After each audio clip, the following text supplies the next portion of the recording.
Question 1.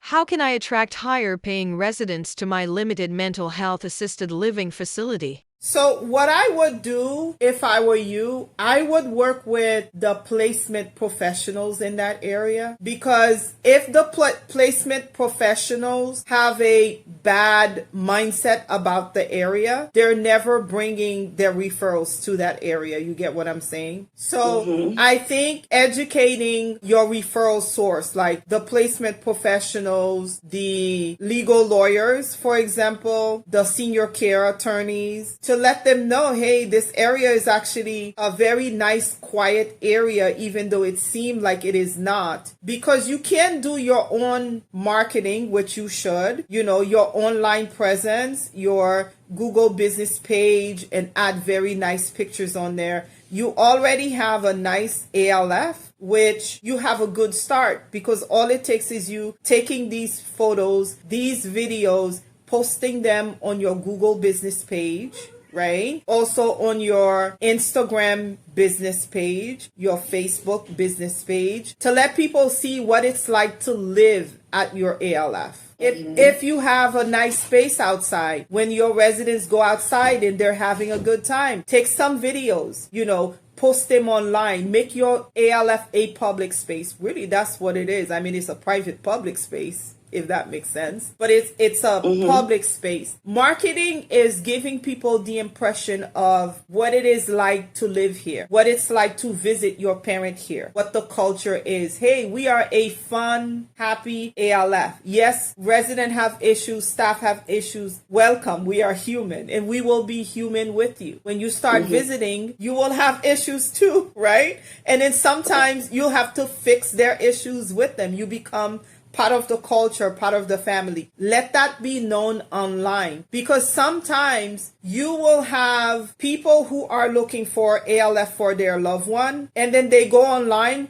First impression is that Google My Business, right? Because that's the map. They put your address in and they see happy photos. They see residents having a good time and they're like, oh yeah, they seem pretty nice. So I would do those things. And then if you have the budget for it, you can run some Facebook, Instagram ads and let people see your ALF to stand out. And then I will work with the referral partners, those placement professionals, to let them see, have them come and visit. This area is a really safe area, even though some may think it's not. It's very quiet. You start having the conversation that they're having in their mind, wondering, is this really safe? Let them see it. Invite them to come over. But I will also work with placement professionals. You know why? Why? Because placement professionals, they get paid based on the lead they are sending you. They present themselves in the community as a resource to family and caregiver. And honestly, they are, right? And they are more likely to have your ideal client, because people are reaching out to them for information and they say, oh, I have a great place for you. They are more likely to have your ideal client, which are your higher paying clients. And so because of that, you want to also have relationship with those placement agents. And when they bring you the client, usually they expect for you to pay them 1 month worth of whatever your monthly rates are, right? So the way you work with that is, when a client come to you through a placement agent or wherever they come from, they should be paying you your first month in a 1 month non-refundable. It's a community fee. And you present it accordingly. All ALFs do it. I have relationship with the larger, the medium, the small, especially the larger setting. It's the smaller setting. We provide so much more service. We provide a home that, we know each other's pet peeves, yet we are afraid to charge for it. When the larger setting, they don't do half of what the smaller setting do, yet they charge so much more, right? Question 2. How do I pay referral professionals for assisted living resident placements? That community fee, it's how it is. It's culture in the ALF community. That community fee will pay the placement agent, and that first month rent will pay your facility. The first thing you need to do is raise your prices. I know that you have a certain set of clients who may or may not be able to pay your fees right now. So if they cannot pay your fees, if you cannot do a rate increase, what you need to do is build your relationship with the placement professionals, right? Letting them know there are some language placement professionals want to hear that you appreciate their work and that you will respect their fees accordingly. Typically, they will give you up to 30 days to pay them. Once you get both your money, there is no need to keep their money. Pay them right away. That will help them to realize, hey, she means business and she's willing to work with me and she respects my work. And they are going to keep your beds full once they know that you will pay them. The placement agent community, they all know each other. If somebody don't pay, they blacklist that person.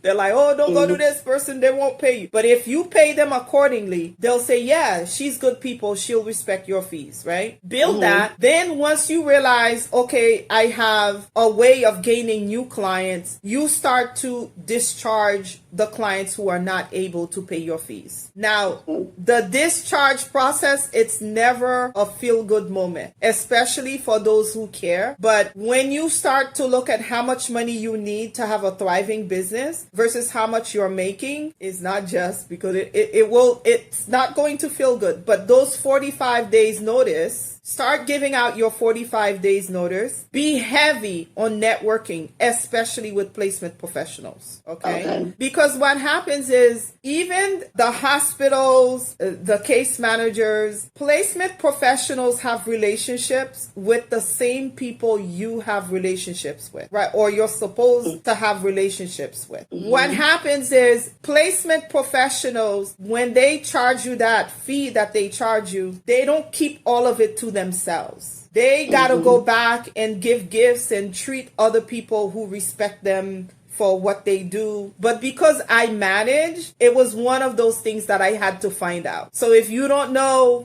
how to respect them for what they do, you're not going to get those leads. Question 3. How do I find the right placement agency for my assisted living facility? There are different ones like Care Patrol I've used. And what you can do is if you have relationship with one placement agent, you ask them who else are out there that you can network with. And then they'll tell you. And then you know what else you can do? If you Google placement agents near me, senior care professionals near me, senior care advisors near me, and then sometimes don't put the near me, just let the search come up as an overall search. Call them and say, well, I'm in the Jacksonville area. What is the contact information to the company that is in the Jacksonville area? Because placement agencies are franchise, right? Every area have their own, and everybody stay within their own territory. So if you call the wrong territory, and sometimes you may want to do that on purpose, and they are independently owned. So the one in your area may not be online like that, but the one in another area might be online because the owner value, marketing and being online and have an online presence. You can call that company and you can say, what is the one for my area? And they'll be more than happy to connect you with them. But that's one way you can start building your network with placement professionals. Increasing your rents is one thing that you have to do while building your relationship with placement professionals who will have your ideal client that, will pay you. And don't cheap yourself, especially if your place is nice. Because remember, whatever the placement agent, whatever you charge is how much you got to give to that placement professional. And they don't want to waste their time and be up and down showing all these facilities and, not make much out of it, right? So that's why having relationship with them is good, because the caseworkers in the hospital, most of them are sending the leads to you that the placement professionals don't want because it's not really worth their time. That's true. You get the missing link, and that's the missing link, And how did I learn all of this? Trial and error. That's how I learned it. Yeah. So you want to be able to set your prices a lot higher than you should. And then if you need to negotiate, you get your minimum number. Okay. And don't set your minimum number so low, right? With the specialty you have, you're likely to have the lesser paying clients, right? So perhaps you may even think about changing your specialty to memory care, like a small memory care type of ALF. Question 4. Does an ELMRO license affect the type of assisted living residents you attract? There are different type of specialty that brings more income than others. I would say if you really want to get like the 5,000 for shared room, the 6,500, 8,000 for a private room, I would go the memory care designation because the larger setting charge so much more for memory care, right? To where, and then I would start networking with other memory care larger settings. They will only cater to so many ADLs, right? And then they'll say, hire a 24/7 caregiver to come and sit while you pay us, or go to a smaller setting. I would network with a larger setting, memory care ALF. I would still work with the placement professionals. Question 5. Do memory care facilities have case managers? They don't have case managers, no. Not case manager, that's not what they call them. They have the administrator. There's a marketing person that usually go out, and they have the intake and discharge person. So when you go there, ask to network with those people. And if they're not there, ask for their cards. But no, they don't have a case manager per se. You know, you do not have to go open another ALF in order to rebrand yourself. You can literally rebrand yourself from the LMH to the memory care. Same building. Question 6. When is the next Florida Assisted Living and Caregivers Conference 2027? It's going to be at the Palm Beach Convention Center in West Palm Beach. Yeah, and then you'll meet a lot of people. You'll meet, it'll be way worth your time. Talk soon.